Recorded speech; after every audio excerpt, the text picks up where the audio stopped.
Hey, everybody, welcome to Bay Area Panthers Weekly. I'm Mike Pawlawski, your host, former Cal quarterback, former Demons quarterback, and the radio color analyst for the Bay Area Panthers, who right now are on a roll. On the road last week versus the Vegas Nighthawks, they get a win 44-31.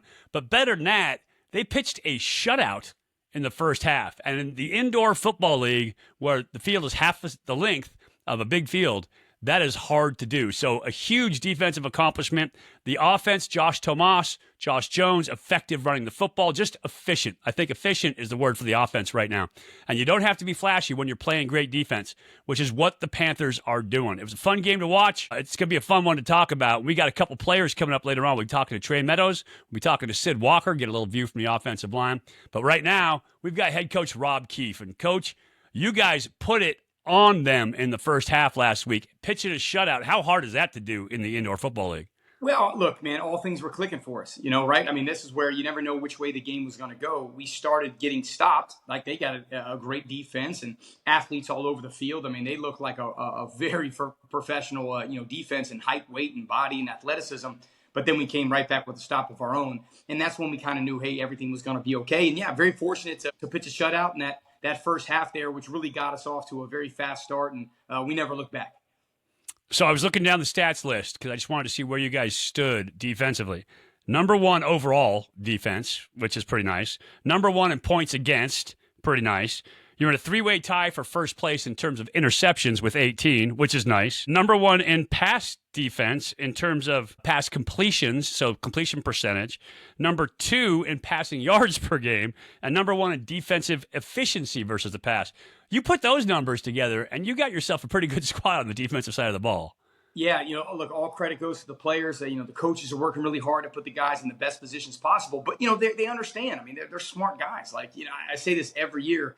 The defense, offense, whatever, schematically can only go as far as the mental capacity of who is listening can handle, right? And so if the players are great students and the teachers are great teachers, I mean, sky's the limit. And these guys really understand the defense. We have a lot of guys returning, so they're understanding how to play within the system. And, these dudes are making plays, man, and all credit to them. They're working hard. They trust us. They know we're going to put them in great positions. And really, we were really clicking on the defensive side of the football. I mean, I felt that the game was called great. Like, we had great input from all the coaches. We adapt well, at halftime. Just really proud of the whole process and how we're really clicking right now. So I called you a defensive genius during the game this week. How does that make you feel? Look, man, genius, that's a tough word, man. Like, I don't want to, like, I'm proud that we're getting it going. But yeah, I pride myself on taking it to the next level. I pride myself. Look, I come from, my mother's a teacher, man. I mean, I grew up in a teaching household and learned how to communicate properly. And then for those who don't know, I mean, if you really want to get into my story, when I was a player in the off seasons, I was a substitute teacher.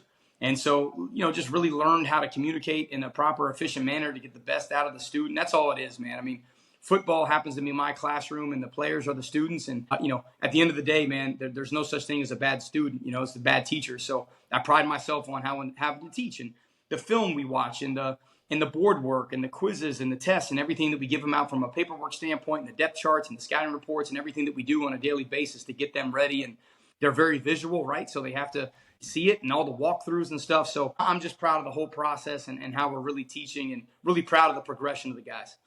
What's really funny, and it strikes me when you say that, is that nowadays coaches, especially college coaches, they feel like they got to take it easy on the guys or give them like breaks. And your method has a lot more structure to it, right? Your method is demanding of them. You expect high achievement out of your players. And what you really find is players respond better to having boundaries, to being pushed, to having high expectations set on them than they do to giving them entitlements. Do you find that as a coach? It's so insightful. I'm so happy you said that. Yeah, and I think if again, society, we can really get into it, right? About what people or don't believe. But I'm the same way. Like, I want to be coached. Like, tell me how I can elevate my life or my game or my personal relationships or my professional career development. The players are the same way. I mean, these guys they're actively choosing the Bay Area Panthers because they want to be coached and they want to be held accountable and they want to be taken to the next level because ultimately it's going to make them better football players and I think better people because they're just going to take from what they've learned from us. And I tell them all the time, you guys are the next the next generation of coaches. You're going to be doing the same thing. And so I know they're super observant, and just like your kids, man, kids observe everything and they take from what they like and what they don't like, and they morph it into their own style. But yeah, man, these guys really, they thrive for more, right? They thrive for professionalism. And I'm just so happy that that's what our culture is, man. It's demanding, but it's fair, and it's demanding, but it's great communication, and it's demanding. And for every time we get on them, well, there's also 2 pats on the back. And so every player is different. I think we have a great style here, and I'm really happy with the coaches that we put together. It's just, honestly, it's a joy, man. I'm having so much fun coaching these guys. We have a great team, and just such a great culture. Really, really proud of all of it. Well, the way you put it together clearly works. I mean, because as a guy, right, I do the radio broadcast. I talk to these guys off the air. I see them in the hotel, and, I talk to them for the show too. And usually there'll be a couple of guys that are going to grumble just a little bit. They're going to, we got to do this. And coaches, I have not heard a single grumble out of anybody on this team, which means they are rising to that occasion too. They are, the way that you are doing it is clearly sinking in. They are understanding the need for it. Most of the time, people don't need, and I write about this in my book, but people don't need to know what they're doing per se, but they need to know that their leadership knows what they're doing, because there's a lot of detail in what's going on. And this team trusts you. You can see it. So I'm just saying that as a compliment to you, as a guy who's watched it, who's been around a lot. I appreciate you. I played for Mike Daly, one of the best all time. Steve Mariucci was my coach. Urban Meyer's a good friend. I know what these good coaches have, and you have it, and you bring it to this team. So I appreciate you. Yeah, man. Thank you so much. Yeah, absolutely. So let's talk about the offense now, because we talked about the defense. And I said in the open that the offense is just being really efficient. Josh Jones, Offensive Rookie of the Year last year at that quarterback spot. And oftentimes us guys, the signal callers, we want to put up big numbers. We want to throw touchdown passes. We want to do that. But he's really, as I watch him, he's executing like a coach. Now he's in that zone where he's not trying to force things. He's taking what they give him. He's running the ball when he needs to. And he's doing the right things back there to make that offense efficient, to be perfectly complementary with that defense. Yeah, and look, all credit to Josh, all the offensive players, and then really credit to Coach Windsor and Coach Gray and Coach Moss. I mean, it doesn't have to be sexy all the time, right? And I think that that's where, Coach Windsor has actually grown into his own himself, where sometimes he's like, hey, man, this wasn't a flashy game. It sometimes can be boring at times.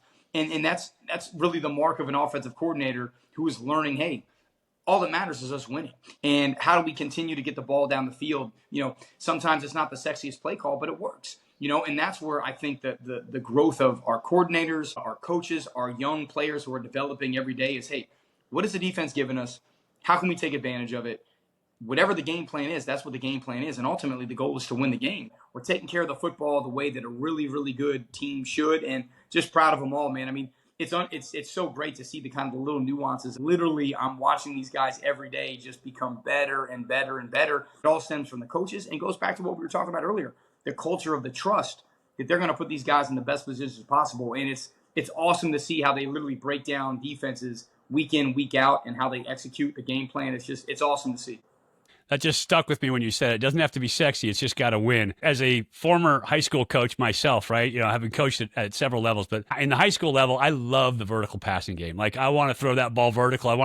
My former head coach, who I love, just adore this dude. He's fantastic. He wants to run power and counter, and I'm like, oh, can we gap scheme? Just stop. Let's throw the ball. Look, we can take advantage of this stuff. And so it's the same exact thing, right? It's that I just want it to be sexy as an offensive quarterback. As a quarterback and as a broadcaster watching the game, I can appreciate being efficient. But as a coordinator, it's hard to not want to be sexy. And so that is such a great point. And for people at home, the nuance of that is so cool. I appreciate that. So you have some new faces. We've talked about this before. Injuries. You have some guys out. You've got some new faces that have come out this week. DJ Myers and Wes Bowers, correct? So yes. Talk about those guys, and talk about Wes first. Obviously, he's not a new face to this team. He's back with the team. What does he add? Man, so proud of Wes, right? I mean, this is where the brunt, the meat of the season starts to really hit, right? A lot of these guys are younger dudes. They're not used to 16 games. We've talked about that with some of the guys coming fresh out of college. Maybe 11, 12, maybe a bowl game, as a Division II athlete. I mean, maybe you only have 10, right? So their season's already over, right? They're home for Thanksgiving kind of thing, right? So this is where it starts to really get, hey, the big boys are starting to play now. And Wes Bowers, I told him today, I was so proud of him. His first game since week 2 of last year. I mean, we're talking, almost a year and a half of being out of football. Tore his Achilles at Jacksonville last year. So happy to see him back. Has worked hard, has rehabbed this, and we knew we needed a linebacker. We knew that this was going to be a rough season. I mean, it's just, hey, we're going through a gauntlet right now. BJ Telefalele, our MAC linebacker, is a little bit banged up. Our job is to protect players from themselves. Maybe could have gone, but not full strength. And so Wes Bowers, we signed a few weeks ago, back in the mix. Just amazing job. I mean, just such an extra coach on the field. It's just really amazing to see. And I was really impressed with the way that he played the first game back. So proud of him. And then DJ Myers is a player that, it was funny, 6 years ago, we signed DJ in the Arena Football League. He was with San Antonio earlier in the year. Things didn't work out there. Wanted to be here with us. Got him in because we knew we were going to need some veteran experience with some of these young guys start hitting the injury bug. Came in, did an amazing job for us, picked up the offense really, really quickly. And that's what you need. You need those veteran guys, Wes Bowers, DJ Myers, to actually be a plug-and-play kind of situation. And for us not to miss a beat, just really proud of them and proud of our coaches. I mean, Coach Reggie Gray, our wide receivers coach, he met with DJ every morning at 5 o'clock, even before the pre-meetings, met with him after, at the team apartments. And, I mean, whatever needed to happen, these coaches got it done, and these players were able to take advantage of their opportunity. I'm going to check in. I know coaches don't love to give away injury information, but I thought I saw RZ McCorker in uniform. Was that right last week? No, so that was okay. So who that was? Well, that was Trey Goodman, and wearing number 14, which is wearing 14.